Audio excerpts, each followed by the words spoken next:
क्या ले डूबी गए वक्त का दरिया, किनारों से उभरने कौन हम जानते हैं। सीधे हाथों ने जो खींची है टेढ़ी लकीरें, उन पर चलने कौन हम जानते हैं।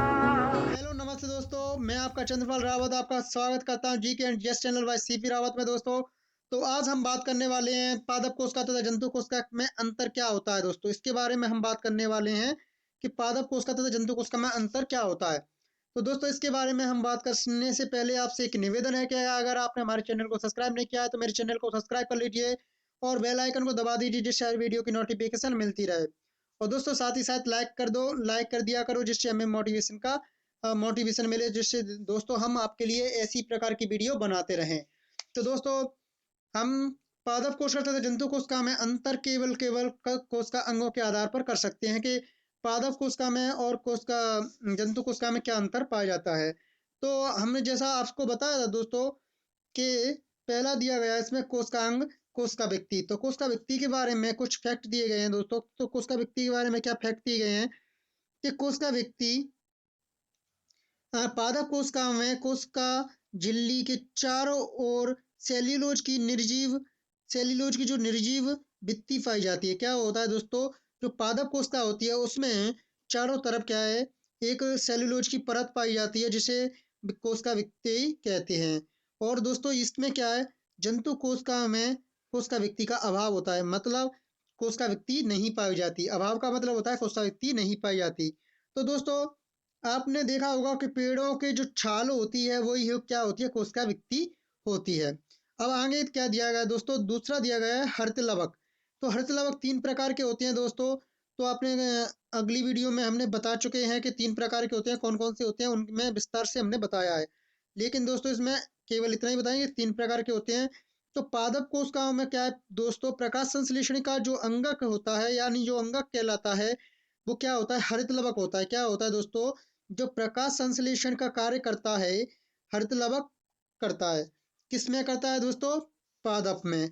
जो पत्तियों में पाया जाता है क्लोरोफिल नामक जो पदार्थ पाया जाता है वही हरित लवक होता है दोस्तों।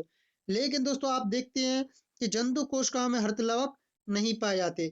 अगर जंतु कोशिकाओं में हरित लवक पाए जाते तो दोस्तों केवल केवल उसे कार्बन डाइऑक्साइड और उसके कार्बन डाइऑक्साइड की प्रकाश संश्लेषण की क्रिया है वो कार्बन डाइऑक्साइड तथा जल और सूर्य के प्रकाश के से हो जाती है दोस्तों। इससे क्या होता है, इससे उनका भोजन बनता है। इसी प्रकार से अगर जंतु कोशिका में पाई जाती तो इस जंतु कोशिका में क्या भोजन बनने लगता और जंतुओं को भोजन करने की आवश्यकता नहीं होती। तीसरा क्या दिया गया है दोस्तों, तीसरे में देखते हैं तारकाय। क्या दिया गया है दोस्तों, तारकाय दिया गया है।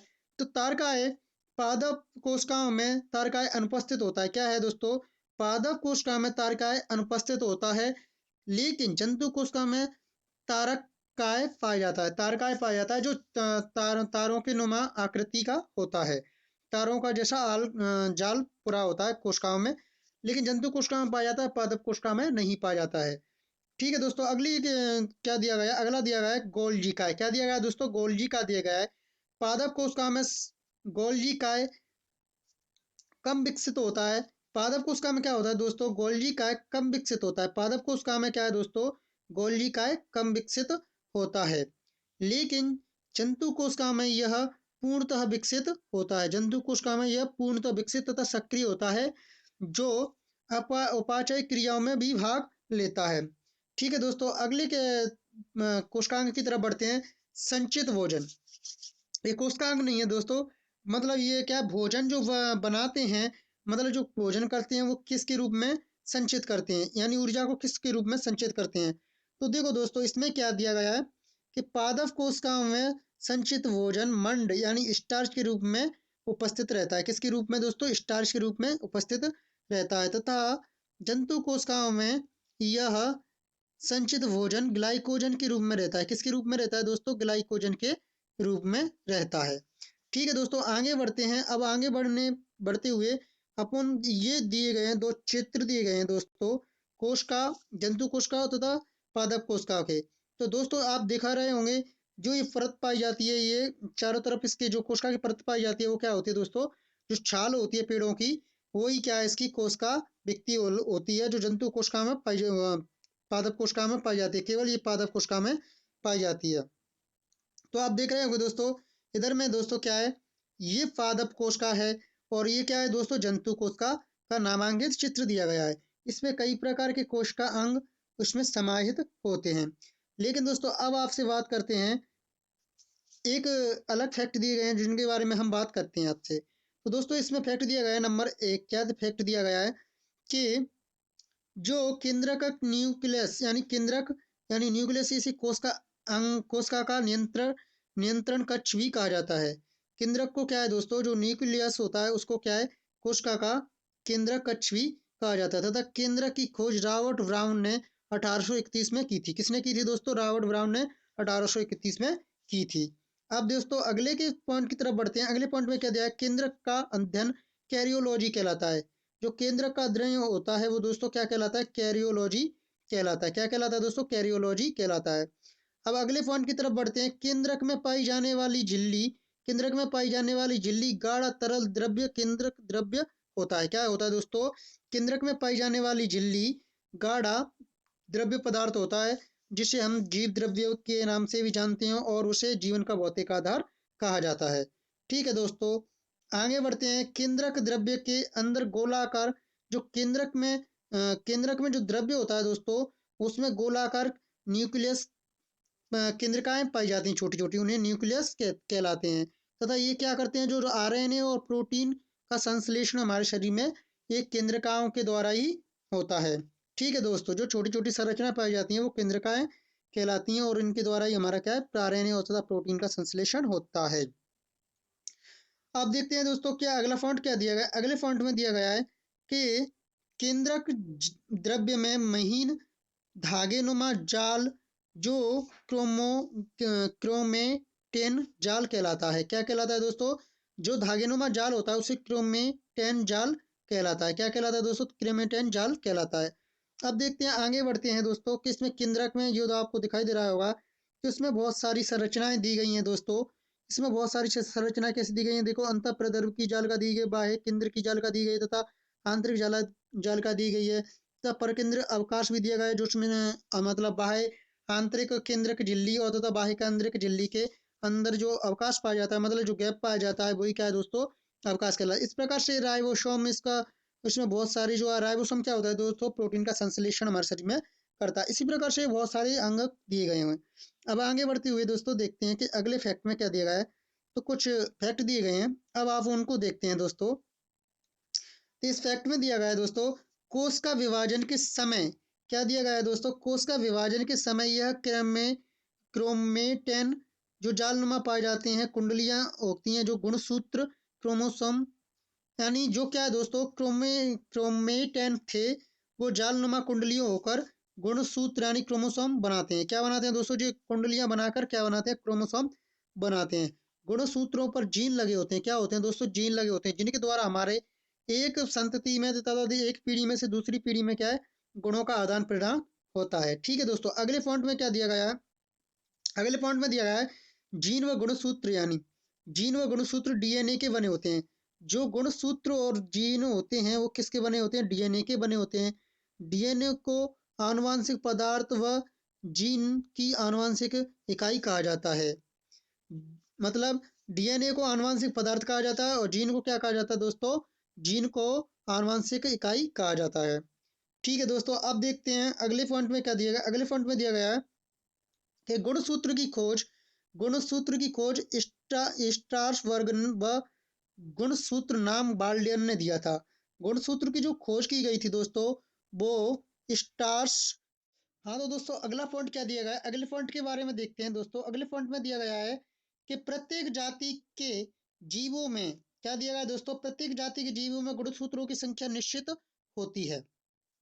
मतलब जो हर एक जाति है उसमें निश्चित गुणसूत्र पाए जाते हैं। ऐसा नहीं है कि मादा में अलग होंगे और उसमें क्या है, ज्यादा होंगे। तो देखो दोस्तों, मनुष्य की जो कोशिकाओं में गुणसूत्र पाए जाते हैं वो कितने पाए जाते हैं दोस्तों, 40 गुणसूत्र पाए जाते हैं। कितने गुणसूत्र पाए जाते हैं दोस्तों, 40 गुणसूत्र पाए जाते हैं। अब दोस्तों इन गुणसूत्रों के बारे में हम बात करते हैं कि किस प्रकार से गुणसूत्र पाए जाते हैं। तो आप देख रहे होंगे दोस्तों, इसमें जो गुणसूत्र दिए गए हैं वो गुणसूत्र 40 होते हैं मानव कोशिकाओं में। तो एक अलैंगिक गुणसूत्र होते हैं जो 44 होते हैं, जोड़ी में 22 होते हैं दोस्तों, जिन्हें हम ऑटोसोम सॉम्स भी कहते हैं। क्या कहते हैं दोस्तों? जिन्हें हम ऑटोसॉम्स भी कहते हैं। इनकी संख्या 44 होती है तो जोड़ी में 22 होती है। इस प्रकार से क्या है, ये अलैंगिक गुणसूत्र होते हैं। लेकिन जो लैंगिक गुणसूत्र होते हैं वो क्या होते हैं दोस्तों? दो होते हैं। कितने होते हैं दोस्तों? लैंगिक दो होते हैं, जोड़ी में एक होता है। जो नर में केवल एक्स वाई पाया जाता है तथा मादा में एक्स एक्स पाया जाता है। इस प्रकार से क्या है दोस्तों, नर में क्या पाया जाता है? केवल एक्स वाई पाया जाता है, वो जो एक्स वाई होता है, और मादा में क्या होता है दोस्तों? जो एक्स एक्स पाया जाता है। यानी जो 22 जोड़े होते हैं वो तो समान होते हैं, मादा तथा नर में दोनों में समान होते हैं। लेकिन क्या है दोस्तों, जो एक जोड़ी होती है वो अलग अलग हो जाती है, जो लिंग का निर्धारण करती है, यानी बच्चा होगा कि बच्ची होगी, जो लिंग का निर्धारण करती है, इसलिए इनको लैंगिक गुणसूत्र कहा जाता है। और जो अलैंगिक गुणसूत्र होते हैं वो क्या है दोस्तों? जो अपनी पीढ़ी में, एक पीढ़ी में दूसरी पीढ़ी में जो अपने गुणों का आदान प्रदान करते हैं, वो अलैंगिक गुणसूत्र कहलाते हैं, यानी ऑटोसॉम्स कहलाते हैं। उनको एलोसॉम्स कहते हैं, एलासॉम्स कहते हैं। ठीक है दोस्तों, अब आगे बढ़ते हुए इनके बारे में कुछ बात कर लेते हैं, जो फैक्ट दिए गए हैं। भाई गुणसूत्र के द्वारा संतान एवं लिंग का निर्धारण किया जाता है। क्या दिया गया है दोस्तों? भाई गुणसूत्र के द्वारा लिंग निर्धारण किया जाता है। इस उपस्थिति जीन को होल्ड्रिंक जीन कहते हैं। क्या कहते हैं दोस्तों? होल्ड हॉलीड्रिंक जीन कहते हैं। क्या कहते हैं दोस्तों? इनको हॉलीड्रिंक जीन कहते हैं। आगे बढ़ते हैं दोस्तों। आगे क्या दिया गया है? गुणसूत्र में दो समांतर कुंडलित धागों के समान संरचनाएं होती हैं, जिसे हम क्रोम क्रो, क्रोमेटेट क्रोमेटेट्स कहा कहते हैं। क्या कहते हैं दोस्तों? इनको क्रोमेटेट्स कहते हैं। क्रोमेटेट्स कहा जाता है, यानी अर्ध गुणसूत्र कहलाते हैं। क्या कहलाते हैं? जो समांतर कुंडलीय धागोनुमा के समान संरचना होती है उन्हें क्रोमेटेट्स तथा इनको अर्ध गुणसूत्र भी कहते हैं। ठीक है दोस्तों, आगे बढ़ते हैं। अगले में पॉइंट में क्या दिया गया है उसकी तरफ बढ़ते हैं। तो गुणसूत्र का शीर्ष भाग टेलियोमियर कहलाता है। ये दोस्तों ध्यान रखने वाली बात है। जो पूंछनुमा भाग होता है, वो मतलब जो पूंछ के आगे वाला भाग होता है, उसको क्या कहते हैं दोस्तों? टेलीमियर कहते हैं। क्या कहते हैं दोस्तों? टेलीमियर कहलाता है। इस पॉइंट में दिया गया है दोस्तों, हम क्या कहलाते हैं? टेलीमियर कहलाता है। ठीक है दोस्तों, अब क्या कहलाता है? टेलीमियर कहलाता है। अब दिया गया है दोस्तों, इसमें अगला पॉइंट क्या दिया गया है? गुणसूत्र में 40% डीएनए तथा 60% हेस्टोप्रोटीन पाई जाती है। क्या है दोस्तों? 60% इसमें क्या है? डीएनए पाया जाता है, तथा जो गुणसूत्र होता है उसमें 7% तो 60% होता है वो हेस्टोप्रोटीन होता है, तथा दोस्तों और इसमें 40% डीएनए होता है। अब अगले पॉइंट में दिया गया है, अगले पॉइंट में क्या दिया गया है दोस्तों? हाँ, अगले पॉइंट में दिया गया है। अगले पॉइंट में देखो, इसमें दिया अगुणित गुणसूत्रों की संख्या को जीनोम यानी जीनोम कहते हैं। क्या कहते हैं दोस्तों? अगले गुणसूत्रों की जो अगुणित अगुणित जो गुणसूत्रों की संख्या होती है उन्हें जीनोम कहते हैं। क्या कहते हैं दोस्तों? जीनोम कहते हैं। अगले पॉइंट की तरफ बढ़ते हैं दोस्तों।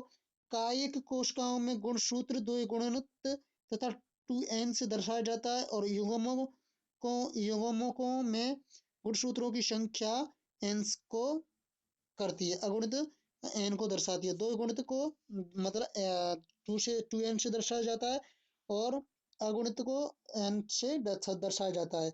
आवृतीय पादपों के भ्रूण पोष में गुणसूत्रों की संख्या त्रिगुणित होती है। क्या है दोस्तों? ये फैक्ट दिया गया है। इस फैक्ट को ज्यादा अच्छा भी है। इसमें दिया गया है दोस्तों, इस फैक्ट दिया गया है। फैक्ट क्या दिया गया है कि जो पादप के भ्रूण पोष होते हैं उनमें गुणसूत्रों की संख्या कितनी होती है? 3, यानी 3 n का मतलब है त्रिगुणित होती है। क्या होती है दोस्तों? त्रिगुणित होती है। अगर आप से कोई क्वेश्चन आता है तो आवृत्ति पादपों के भ्रूण पोषण में गुणसूत्रों की संख्या कितनी होती है? त्रिगुणित होती है। या ऐसे पूछ लिया, त्रिगुणित सूत्रों की संख्या किसमें पाई जाती है? तो आवृत्ति पादपों में पाई जाती है। ठीक है दोस्तों, और एक प्रकार के होते हैं अनावृतीय भी होते हैं। ठीक है दोस्तों, अब आगे बढ़ते हैं कि इसमें अगला पॉइंट क्या दिया है? चावल में गुणसूत्रों की संख्या 24 होती है दोस्तों। चावल में गुणसूत्रों की संख्या 24 होती है। गेहूं में दोस्तों 42 होती है, और मटर में 14 होती है, और घरेलू मक्खी में 12 होती है।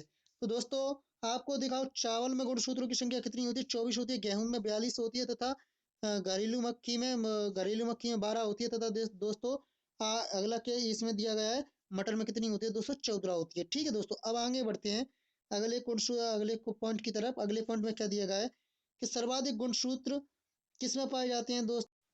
तो सर्वाधिक गुणसूत्रों की संख्या देखो दोस्तों, इसमें क्या दिया है, सर्वाधिक गुणसूत्रों की संख्या होती है वो किसमें होती है दोस्तों, ओफियोग्लोसम रिक्टिट्यूटम रिक्टिक्यूटेटम में होती है दोस्तों। क्या किस में होती है, ओफियोग्लोसम रिक्टिक्यूटेटम में होती है, जिनकी संख्या 623 जोड़े होते हैं। कितने, 630 जोड़े होते हैं। कितने होते हैं दोस्तों, 630 जोड़े होते हैं। सबसे कम गुणसूत्रों की संख्या एक्रिस में होती है, जिसकी संख्या 2 होती है। क्या होती है दोस्तों, जिसकी संख्या 2 होती है।